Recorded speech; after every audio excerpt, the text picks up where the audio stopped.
నమస్తే, సంగీత కిచెన్కి స్వాగతం.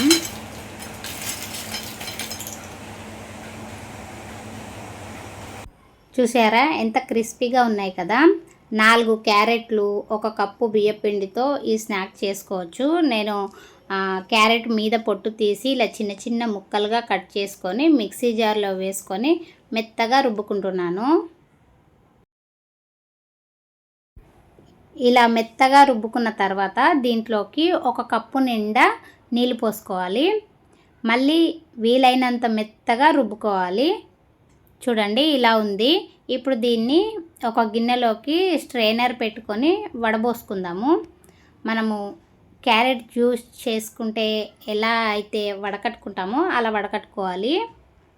కొంచెం జ్యూసు ఇంకా కొంచెం పల్ప్ కూడా వస్తుంది. ఈ క్యారెట్ వేసుకోవడం వలన మన స్నాక్కి మంచి కలర్ అనేది వస్తుంది, న్యాచురల్ కలరు. అలాగే టేస్ట్ కూడా చాలా బాగుంటుంది, పిల్లలు కూడా ఇష్టంగా తింటారు. ఇప్పుడు దీన్ని పక్కన పెట్టేసుకుందాము. ముందుగా గ్యాస్ ఆన్ చేసుకొని ఒక కడాయి పెట్టుకున్నాను. నేను ఇక్కడ కొంచెం మందపాటి కడాయి పెట్టుకొని దీంట్లోకి మిక్సీ జార్ని కడిగిన నీళ్ళు 1/2 కప్పు నీళ్లు పోసుకొని 1 టీ స్పూను కారం వేసుకోవాలి.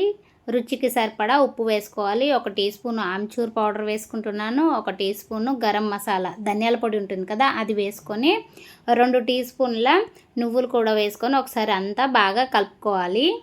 మీడియం ఫ్లేమ్లో మనం గ్యాస్ పెట్టుకొని 1 టేబుల్ స్పూన్ వరకు నూనె కూడా పోసుకోవాలి. ఇప్పుడు మనం ముందుగా రెడీ చేసి పెట్టుకున్న క్యారెట్ మిశ్రమం అంతా దీంట్లో వేసేసుకోవాలి. మనము పిండి కలుపుకోవడానికి ముందుగా ఇదంతా ప్రిపేర్ చేసుకుంటున్నాం అన్నమాట. ఇది కొంచెం ఉడకనిద్దాము. కొంచెం తుక్కతుక్కలాడుతూ ఉన్నప్పుడు 1 కప్పు నిండా బియ్యపిండి కూడా వేసేసుకోవాలి. ఏ కప్పుతో అయితే మనం నీళ్లు తీసుకున్నామో అదే కప్పుతో బియ్యపిండి వేసుకోవాలి. వేసుకొని ఒకేసారి అంతా వేసేసుకొని ఇలా ఫాస్ట్గా కలిపేసుకోవాలి, లేదంటే ఉండలు కట్టేస్తుంది. ఇలా అంతా ఈవెన్గా కలిసేటట్టుగా కలుపుకోవాలి. ఇప్పుడు స్టవ్ ఆఫ్ చేసేసుకోవాలి. మూత పెట్టి ఒక 15 నిమిషాల వరకు దీన్ని బాగా మగ్గనివ్వాలి. అప్పుడు మనకు పిండి బాగా జిగురుగా తయారవుతుంది.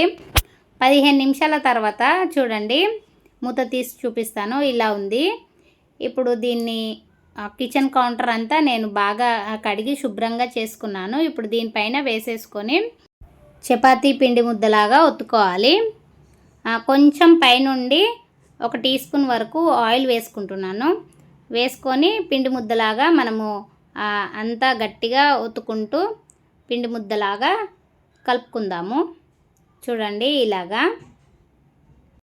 ఈ స్నాక్ చేసి మనం హెయిర్ టైట్ డబ్బాలో పెట్టి స్టోర్ చేసుకుంటే ఒక 4-5 రోజుల వరకు కూడా ఉంటాయి. కాకపోతే అన్ని రోజులు పిల్లలు ఉండనివ్వరు, తొందరగా అయిపోతాయి.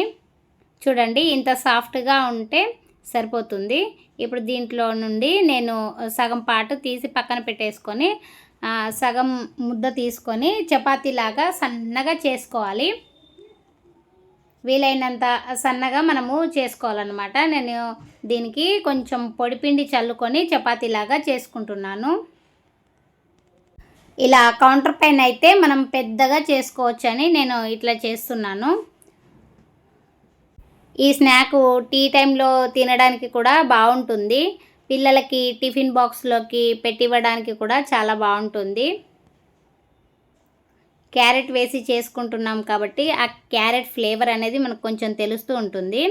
ఇప్పుడు కత్తికి కొంచెం పొడిపిండి రాసుకొని మన ఏ షేప్లో కావాలి అనుకుంటే ఆ షేప్లో మనము చిన్న చిన్నగా లేదంటే కొంచెం పెద్ద సైజులో కట్ చేసుకోవచ్చు. నేనైతే ఈ సైజులో ఇలాంటి అంటే స్క్వేర్ షేప్లో కట్ చేసుకుంటున్నాను. చూడండి ఇలాగా. ఈ రెసిపీ చాలా ఈజీగా చాలా తొందరగా అయిపోయే రెసిపీ. మనకు పిల్లలు ఏదైనా స్నాక్ తింటాను నాకు ఇప్పుడు కావాలి అన్నప్పుడు కూడా మనం అప్పటికప్పుడు చేసి ఇవ్వచ్చు ఈ రెసిపీని.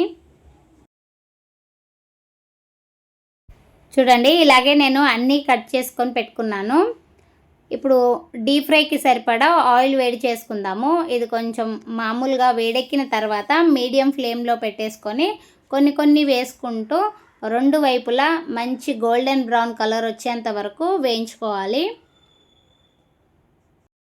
చూడండి ఒకవైపు బాగా వేగాయి కదా. ఇప్పుడు వీటిని ఇంకొక వైపు టర్న్ చేసుకొని రెండు వైపులా మంచి కలర్ వచ్చేంత వరకు వేయించుకోవాలి. ఇవి బాగా వేగిపోయినాయి అని ఎలా తెలుస్తాయంటే మనకు బబుల్స్ అనేవి తగ్గిపోతాయి. అప్పుడు క్రిస్పీగా అవుతాయి, ఇంకా బబుల్స్ అనేవి తగ్గిపోతాయి ఆయిల్లో. చూడండి ఇలాగా. ఇప్పుడు వీటిని తీసి మనం ప్లేట్లోకి వేసేసుకుందాము. ఇవి చేసినప్పుడు కొంచెం మనకు వేడిగా ఉంటాయి కదా. వేడిగా ఉన్నప్పుడు కొంచెం మెత్తగా అనిపిస్తాయి, కానీ చల్లారిన తర్వాత క్రిస్పీగా మారుతాయి. చూడండి ఇలాగే నేను మిగతావన్నీ చేసేసుకొని బౌల్లో వేసేసుకుంటున్నాను. ఇవి కొంచెం చల్లారిన తర్వాత మనం ఎయిర్ టైట్ డబ్బాలో పెట్టి స్టోర్ చేసుకోవాలి. బయట కనుక పెట్టినట్టయితే మెత్తబడిపోతాయి. Thanks for watching video.